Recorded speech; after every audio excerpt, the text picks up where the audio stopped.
negara ini bisa hidup ya karena adalah interaksi sosial. Ya, kalau kita itu tidak bisa berinteraksi ya kita tidak akan mempunyai capaian apa-apa karena kita tidak bisa membuat karya besar tanpa dukungan sosial.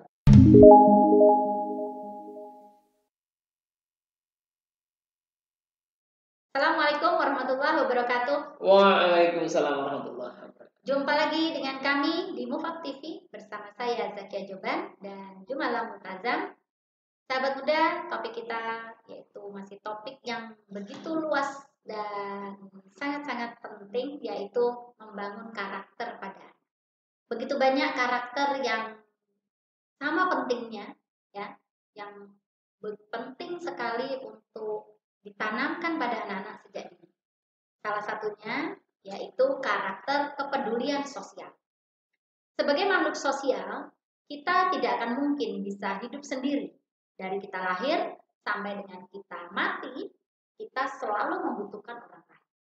Dan tatanan masyarakat, kehidupan bermasyarakat, kehidupan bernegara, sudah bukan rahasia lagi, adalah terjadi karena adanya interaksi-interaksi dan benturan-benturan kepentingan antar individu.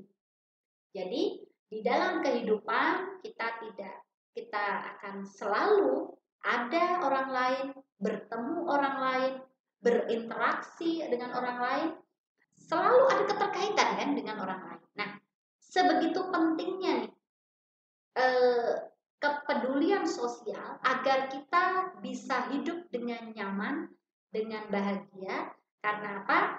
Tadi kembali lagi, ketika kita mau diperlakukan baik dengan orang lain, maka kita juga harus memperlakukan orang lain dengan baik.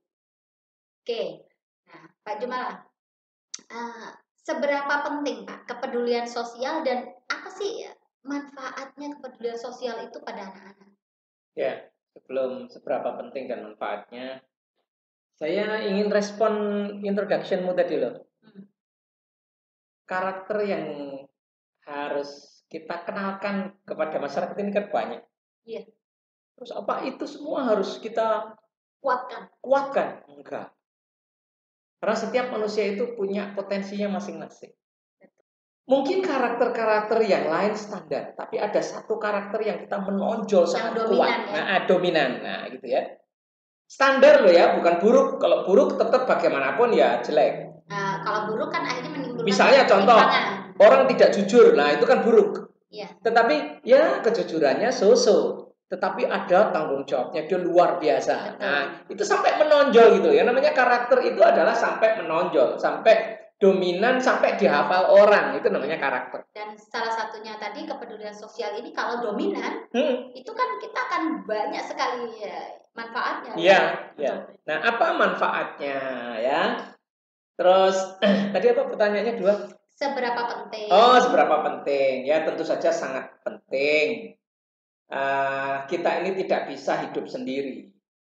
Ya, kenyataannya demikian. Tidak mungkin kita nanti meninggal itu bisa membawa mayat kita sendiri ke kuburan, itu tidak mungkin. Kita sakit pasti butuh orang lain. Ya, minimal peduli sosial adalah kepada orang terdekat. Minimal itu. Tidak mungkin kita hidup sendirian, itu tidak mungkin. Orang terdekat itu siapa? Ya orang terdekat itu ya orang-orang yang paling sering ketemu dengan kita. Ya orang tua, kakak adik, kalau keluarga inti. Terus kemudian orang-orang yang setiap hari ketemu, ya tetangga, ya teman-teman di kantor. Nah, itu kita mesti peduli. Peduli apa? Peduli terhadap keadaan mereka. Agar kita bisa berempati. Ya, mengapa itu penting? Kalau kita itu memahami keadaan mereka, lalu kita mengekspresikan diri terhadap keadaan mereka, maka kita akan diterima di hati mereka. Nah, apa manfaatnya kalau kita diterima di hati mereka? Maka apapun yang kita perlukan dari mereka, kita akan dikasih. Nah, ini tergantung keperluannya. Apakah kita minta bantuan? Apakah kita minta dukungan? Kalau leader kan minta dukungan. anak buah juga minta dukungan atasan, betul ya? Atasan juga minta dukungan anak buah. Mana mungkin kita bisa bekerja sendiri, ya? Kalau itu customer ya dia nanti akan berlangganan terus dengan kita. Nah itulah pentingnya kita itu peduli sosial. Saya kira introduction-nya itu nanti mungkin ada pancingan-pancingan lain yang. Iya. Jadi seperti tadi sahabat budaya, ketika kita ingin diperlakukan baik, maka kita juga harus memperlakukan orang lain dengan baik. Jadi seperti cermin, apa yang kita berbuat dengan orang lain, maka itu yang kita dapatkan juga. Dan ini menjadi sebuah motivasi buat kita untuk kita memperlakukan orang lain dengan sebaik-baiknya, seperti mana kita ingin diperlakukan oleh orang lain. Gitu. Ini baik dari perkataan, baik dari perbuatan, gitu, baik dari empati tadi kan, perasaan. Jadi dalam segala aspek ya sahabat ya, segala aspek dalam kehidupan. Seperti tadi, kehidupan ini memang terjadi karena adanya interaksi antara individu, maka terjadilah kehidupan bermasyarakat, kehidupan berbangsa negara, itu karena adanya interaksi dalam individu. Oke, sekarang sahabat muda, ketika kita sudah mengerti nih betapa pentingnya kepedulian, rasa kepedulian sosial, karena kepedulian sosial ini bisa menimbulkan kepekaan. Kalau kita sudah peduli, merasa berempati pada orang lain, maka muncul kepekaan pada diri kita, lalu kita actionnya ada. Nah, sekarang bagaimana kita bisa mengembangkan rasa kepedulian sosial ini pada anak-anak sejak dini, dan mengapa anak-anak sejak dini harus kita ajarkan atau kita latih dengan kepedulian sosial ini. Pak Jumal, Pak? Ya, saya ingin melanjutkan lagi tentang betapa pentingnya kepedulian sosial ini ya, sebelum tipsnya. Tips, maksudnya tadi tipsnya kan? Tips. Ya, sebelum tips ya. Jadi setelah kita mendapatkan dukungan dari orang lain, maka kita bisa memperoleh, tidak hanya bisa hidup saja, tetapi juga bisa memperoleh capaian-capaian dan berkarya yang bermanfaat bagi orang banyak. Ya, capaian-capaian seperti apa ya? Kalau kita itu pedagang ya kita laris. Kalau kita itu leader ya dapat dukungan luas. Kalau kita itu misalnya orang yang sedang susah ya ditolong orang banyak. Saya suka dengan pernyataan Bu Zakiah. Ya, negara ini bisa hidup ya karena adalah interaksi sosial. Ya, kalau kita itu tidak bisa berinteraksi ya kita tidak akan mempunyai capaian apa-apa karena kita tidak bisa membuat karya besar tanpa dukungan sosial. Siapapun sosial itu ya, tetapi tetap harus berinteraksi dengan orang lain. Apakah dia adalah atasan kita, bawahan kita, partner-partner kita, orang tua kita, anak kita, kakak adik kita, tetangga kita, dan lain-lain. Nah, terus bagaimana tipsnya? Tipsnya yang pertama adalah laki-laki yang namanya karakter, saya selalu tidak meninggalkan 3 hal, yaitu contoh, kemudian nilai-nilai yang harus ditanamkan kepada anak-anak, dan kemudian memberikan ruang untuk praktek, untuk belajar ya. Nah, contoh itu bagaimana? Ya kita mesti peduli sosial dan anak-anak kita ajak. Begitu, itu contoh. Contoh, ada kerja bakti. Ya kita kerja bakti. Terus anak-anak kita libatkan entah apa, diberi tugas dia. Misalnya kerja bakti, kita sedang di RT RW gitu, anak-anak suruh tolong ambilin apa, peso, apa bendo arit, atau mengantarkan minuman atau apa, atau bahkan dia ikut terlibat di dalam kerja bakti ya, tergantung usianya kan. Tapi dia mulai dikenalkan sejak dini. Ada orang kerja bakti dia ikut main, biarin aja ikut main dekat-dekat situ meskipun dia tidak ikut kerja bakti. Begitulah cara kita memberi contoh, ya. Kemudian nilai-nilai, ya tadi pentingnya kepedulian sosial itu apa? Itu kita sampaikan kepada anak-anak, baik formal maupun informal. Ya, ajak diskusi, ajak ngobrol dan seterusnya, dan disampaikannya tidak sekali tapi berkali-kali. Agar bisa melekat ya, jadi agar bisa melekat ya. Terus yang ketiga adalah memberikan ruang-ruang latihan buat mereka. Mereka memang kita masukkan, kita ceburkan di komunitas-komunitas supaya dia itu berinteraksi dengan orang lain. Jangan dibiarkan anak itu terkungkung di dalam kamar. Jangan bangga kalau anakku itu di rumah ya, anak yang kutu buku kah, anak yang tidak suka apa namanya? Tidak suka main. Tidak suka main. Oh, coba bangga, jangan-jangan dia tidak peka sosial. Betul. Nah ya, yang seperti itu. Terus berikan kesempatan untuk ajari dia untuk nolong orang. Ya, kasih dia uang untuk memberi kepada yang tidak punya. Itu juga latihan-latihan yang sangat bagus. Jadi kalau ada orang yang peminta-minta, itu dia dikasih uang, jangan kita yang ngasih, anak yang disuruh, ya, supaya dia terbiasa untuk menolong orang lain. Ya. Dan kalau ada orang-orang susah, kita juga mengingatkan kepada anak-anak untuk bisa menolong dan dia dilibatkan. Kira itu. Berarti juga anak-anak dikasih peluang untuk dia bisa berkontribusi, ya Pak ya? Itu latihannya.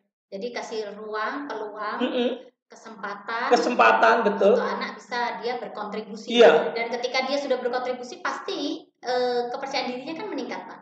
Dan jadi motivasi untuk dia terus berkarya, ya. Oke, kalau saya nambah ke tips. Jadi sahabat muda ada tipsnya 3M. 3M. Tipsnya 3M. Mulai dari diri sendiri, mulai dari hal kecil, dan mulai sekarang.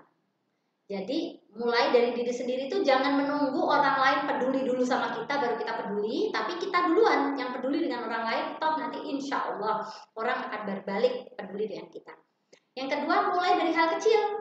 Jadi kita peduli dengan orang lain tuh nggak perlu hal-hal yang besar gitu, nggak perlu hal yang spesial, yang besar. Kita pedulinya hal kecil aja, hanya bertanya kabar. Terus ketika dia sakit kita jenguk. Jadi peduli dengan hal-hal kecil aja. Itu insya Allah impactnya, dampaknya itu insya Allah akan besar. Dan yang ketiga, mulai dari sekarang. Jangan menunggu, aku nanti mau ini akan begini. Jadi akhirnya kalau sudah banyak ditunda-tunda, menunggu momen spesial, menunggu situasi-situasi yang istimewa, akhirnya nggak ketemu-ketemu. Jadi mulai aja dari sekarang. Ya, jadi 3M. Dan ini Bu Zaki ya, saya ingin menggarisbawahi ya ini, keren banget 3M ini. 3M ini berlaku untuk seluruh pendidikan karakter. Betul. Jadi ya mulai dari sendiri dan mulai dari sekarang dan mulai dari hal kecil. Semuanya itu dipakai. Terima kasih mengingatkan. Terpikirnya pas waktu kepedulian sosial. Iya. Jadi tips 3M ini kan tipsnya Agim. Dan ini ternyata memang benar sekali ya sahabat ya, kita semua sepakat nih. Tips ini tuh memang betul-betul tipsnya Agim ini betul-betul mengena buat kita. Dan tadi seperti yang Pak, aku 3M juga deh. Apa itu? Memberi contoh, kemudian menanamkan nilai-nilai, dan kemudian memberikan ruang untuk belajar. Praktek. Dan ternyata tadi sahabat muda yang sampaikan Pak Jumala, jadi memang ini tuh tidak hanya pada karakter ini ya, tetapi pada seluruh karakter. Iya. Dengan 3M. Mantap. Jadi gitu sahabat, mungkin nanti sahabat-sahabat juga punya tips bagaimana agar melatih anak-anak untuk sampaikan di komen ya. Kepedulian sosial, dan ini menjadi sebuah hal yang penting. Jadi sahabat muda, saat ini kita dihadapkan dengan era yang dimana era digital, dimana sudah ada gadget, dimana kita itu sudah mulai interaksi secara fisik itu sudah mulai berkurang. Semuanya serba virtual, bisa jarak jauh dengan online. Nah, tetapi ini tuh bukan berarti kita mengikuti zaman lalu kita mengabaikan krusial yang kepedulian sosial tadi. Jadi tetap kita mengikuti zaman, tapi juga kita punya hal-hal prinsip yang tetap harus kita pegang teguh. Ya namanya silaturahim itu ya tetap ada pertemuan fisiknya walaupun sekali. Nanti dilanjutnya dengan virtual. Yang misalkan masih bisa kita jangkau ya kita datangi. Dan saat ini Pak, kalau kita sering lihat banyak bertemu nih kumpul keluarga, kayaknya kumpul gitu di rumah makan atau di mana, tapi semuanya pegang gadget masing-masing. Itu orang-orang lama. Iya. Orang-orang sekarang enggak, sudah sadar begitu mereka makan udah letakkan. Enggak juga. Enggak juga. Masih begitu juga? Masih banyak. Kalau di tempat saya enggak boleh, itu tidak etikal. Enggak etis, pokoknya ngumpul-ngumpul begini. Yang di depan bicara. Sering sekali kan kita lihat rapat atau apa, ya? Yang di depan bicara, yang lain pegang handphone. Itu udah kayak jadi kayaknya sudah kayak aku kalau bicara begitu, aku kalau bicara terus ada teman saya yang misalnya saya sedang memimpin rapat misalnya ya, ada teman saya yang pegang handphone, jadi aku diem aku diem aja aku, terus sambil melihat dia, nanti kan temannya gitu. Ya kalau yang pas mimpin, kalau yang mimpin bisa gitu. Iya. Kalau pas yang nggak mimpin kan juga nggak iya. bisa. Jadi memang ini kepedulian sosial ini harus terbangun dari diri kita sendiri. Jadi tadi Pak kembali 3M. Jadi dimulai dari diri sendirilah. Masalah orang lain belum ini, tapi kalau kita mulai dulu dari diri kita, insya Allah kita bisa menginfluence yang lain. Gitu ya sahabat ya. Mungkin sekian video kita kali ini. Mudah-mudahan ada manfaatnya. Amin. Jadi ikhtiar kita bersama untuk kita terus meningkatkan diri kita menjadi lebih baik. Sampai jumpa lagi di video berikutnya. Jangan lupa subscribe dan bunyikan lonceng. Akhir kalam. Assalamualaikum warahmatullahi wabarakatuh.